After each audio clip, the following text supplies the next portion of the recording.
One way in which our trailer develops the conventions of a trailer belonging to the teen drama genre is through our narrative. The narrative which we show in our trailer is the effects which someone going missing and then eventually being confirmed as dead can have on those closest to them.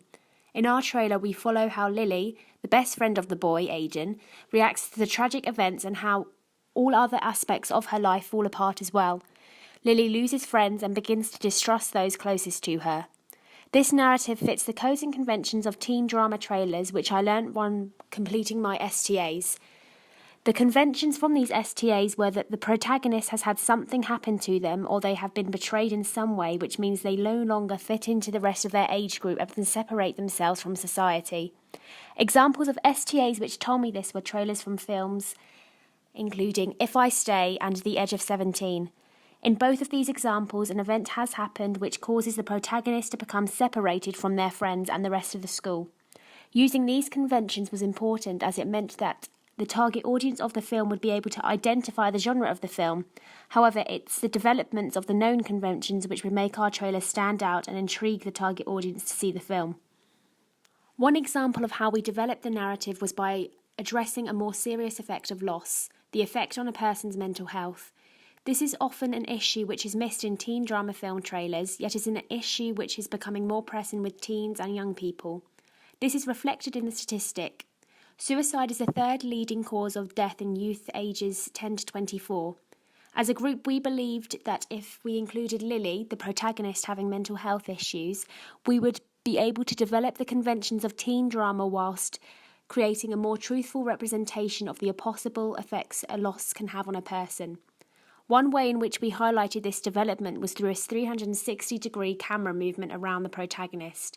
I had seen this same camera movement in one of the trailers I analysed as my STAs, If I Stay. To develop this shot in the editing stages, we added a high stabilisation effect on the movement, which made the motion look disjointed and out of place. This was to replicate her mental health becoming unstable and after the loss of her friend. Through my STAs and Code of Conventions research, it became clear that music and sound is one of the most influential aspects of a trailer. Then, through the editing process, we discovered that a soundtrack could be what makes a trailer successful or unsuccessful. Upon first submission of our trailer, we showcased what we were creating for people who fit our target audience bracket of 13 to 18-year-olds. Once seeing our trailer, we asked the audience to fill out a questionnaire which would give us the information we needed to improve our trailer. The common piece of feedback was that sound and music choice didn't fit the themes and darker tones of the trailer. When looking back at our trailer, we realised that we were trying to be too creative and clever with our music choice rather than using the conventions we had learned about. Initially, we used the song Ready or Not by the Fugees. The music had a slow rhythm and didn't build up like a piece of music should in the montage section. The song was chosen purely because of the theme of the song being like the game Hide and Seek, which is an important part of our narrative. Other than this detail, the music didn't fit the theme of the trailer. We stripped the music back and thought about the conventions were in the type of music used in generic trailers and teen trailers. In generic trailers, the music used often reflects the theme of the film and provokes a particular emotion which the directors want you to feel in regards to the film. In a teen genre film trailer, the music would conventionally belong to the pop music genre, so that the teen target audience could recognise the music and feel a connection to the film. We decided to use both of these conventions of real media products and use a pop song which would provoke emotion in the audiences that we wanted them to feel, sympathy and intrigue. It was for this reason that we chose to use the song White Noise. This song belongs to the pop music genre and also has a darker undertone which of the strong beat which allows itself well to the montage section of the trailer. Furthermore, now that we had a piece of music with a strong beat, it meant that we were able to edit the trailer much smoother, and the overall effect was that by using the conventions we had learnt about, we had a stronger product which fitted more like a real media text. One way in which we have challenged the conventions within our trailer is through the way we have represented a school and school life. School within society is presented as a safe and nurturing place, whereas in our trailer it is presented as the location of a kidnapping and murder. This is shown through the opening of our trailer, which is a crane shot of the school in natural, quite dark lighting. This challenged the stereotypical conventions, as in the opening sequence of most teen genre films set in a school, there is an establishing image of the school which has warm, bright lighting. We felt that challenging this convention would highlight to the audience that our film is very different to the happy, light-hearted teen school films, and it actually has a tragic narrative which is to be taken seriously. One way in which our film poster uses conventions from real media texts is through the layout we have used. It was very important to keep the same layout and include all relevant information needed for a film poster. This is because we were creating an advertising package, which means all aspects of the package needed to be easily recognised by our target audience. Examples of what aspects of a conventional film poster we used and the same layout for were a billing block, institutional logos, film titles and a tagline. Having these on our film poster was a very clear way of showing my understanding of real media text whilst making my work seem more like a real media text. Another way in which the film poster we created uses the conventions of real media text is through the use of our images and the layout we have chosen to present these images in. Following the conventions of real film posters, it was important that we had an image which clearly showed to the audience who our protagonist was and something about their character. In our case, the way we showed the audience the protagonist was by having them in the middle of the film poster frame and having them in a black and white while the other characters were in colour. This made the character stand out on the page whilst attracting the audience's attention to the fact that she is in black and white. It was important to us that the character was the aspect of the poster which intrigued the audience the most, because it is intentional in the drama genre for the film to focus on the story and the life of one character.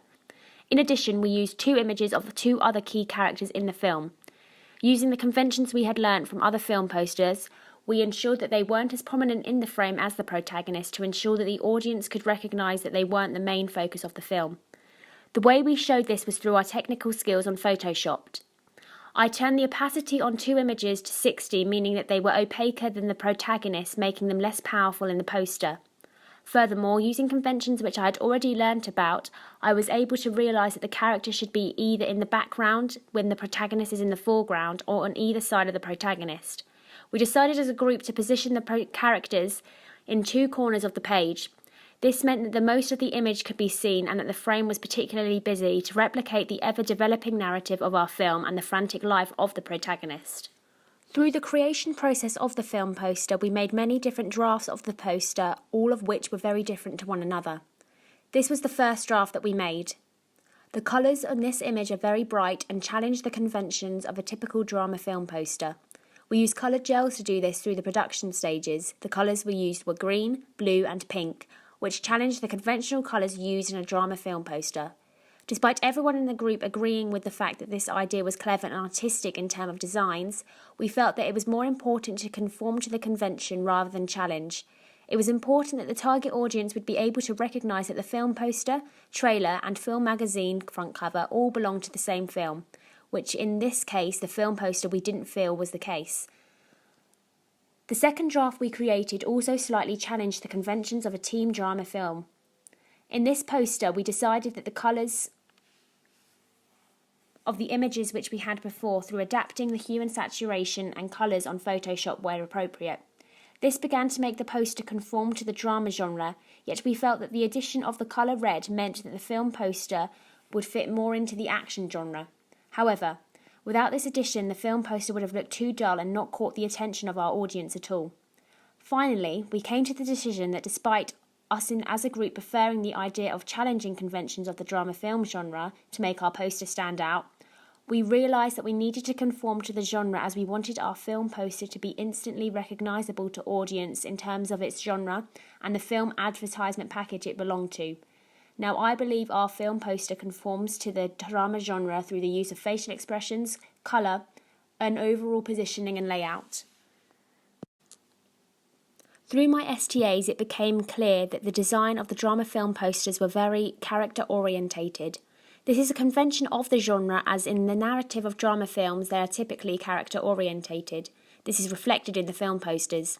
There is often a main image of the protagonist or key characters taking up most of the frame of the film poster. This main image is the main feature of the film poster. Examples of drama film genres which do this include The Suffragette and Extremely Loud, Incredibly Close. Both of these drama film posters are examples of how, despite there are only one main image or images of the key characters, the audience is still able to tell the genre of the film as well as devise a potential narrative that the film may have. This is because of the importance of facial expressions and what they can tell an audience. We wanted to develop this convention of facial expressions being important in a film poster. We did this by assigning a clear expression to each of the actors to have when they were playing the characters. As well as this, we wanted to develop the convention by also assigning a colour which would help the audience to identify the characteristic of each character they saw on the film poster. An example of this was the character Tori, the character in the bottom left. We told her to play the character Tori that she should be angry and have cold facial expressions to highlight her role in the narrative. As well as this, we developed the convention by adding a blue gel over the light during the film poster shoot to create a blue wash in the image. The colour blue, which has connotations of cold and distant atmosphere, like what we were aiming to show with Tori's character. I learnt through the research section of the coursework that film magazines will have mastheads related to the film industry or have a strong, dramatic and powerful names. These names include Empire, Total Film and Premiere. Having an industry-specific name indicates to the audience the exact product which is being presented to them rather than being mistaken for a regular magazine. It was for this reason that we decided our film magazine title should use the conventions other film magazines have. We decided to use the name LCA as the title of our film magazine. LCA stands for Lights, Camera, Action, which is a phrase commonly used and recognised in the film industry. We felt that this was an appropriate title as it conformed to the conventions we had learnt that film terminology is often used as the title of film magazines. Also, we felt that this abbreviation was short and snappy, which would instantly make audiences aware of our product. To advertise other films is a convention my group and I chose to use in our film magazine front cover.